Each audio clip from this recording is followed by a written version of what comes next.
ফারুকী কোন যোগ্যতায় উপদেষ্টা হলেন জাতি জানতে চায়। এই চলচ্চিত্র নির্মাতা পদত্যাগ না করলে প্রধান উপদেষ্টার বিরুদ্ধে কর্মসূচি ঘোষণার হুঁশিয়ারি দেন ইসলামী আন্দোলন বাংলাদেশের সিনিয়র নায়েবে আমির মুফতি সৈয়দ মোহাম্মদ ফয়জুল করিম। বিকেলে রাজধানীর বাবুবাজার এলাকায় ইসলামী আন্দোলন বাংলাদেশের গণসমাবেশ ছিল। সে সমাবেশে তিনি বলেন, এখন পর্যন্ত যারাই ক্ষমতায় ছিল তারা কেউ বৈষম্য দূর করতে পারেনি। 5 আগস্টের পরও গুম, খুন, নির্যাতন চলছে। সংগ্রাম এখনো শেষ হয়নি জানান তিনি। বলেন, ক্ষমতার জন্য আজকে বিএনপিও ইউটার্ন নিয়েছে। 53 বছরে দলটি সিন্ডিকেটের মাধ্যমে দেশকে ধ্বংস করেছিল।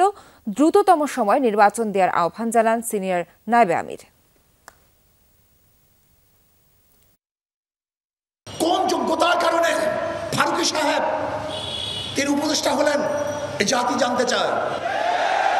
আমি ডক্টর ইউনূস সাহেবকে বলবো, আপনি আন্দোলন করেন নাই, আপনি সংগ্রাম করেন নাই, আপনি রক্ত দেন নাই, আপনার জীবন যায় নাই। ফারুকী সহ যেই সমস্ত বিতর্কিত উপদেষ্টা আছে, যদি অবিলম্বে তাদেরকে পদত্যাগ করতে বাধ্য না করেন তাহলে আপনার বিরুদ্ধে কর্মসূচি বাধ্য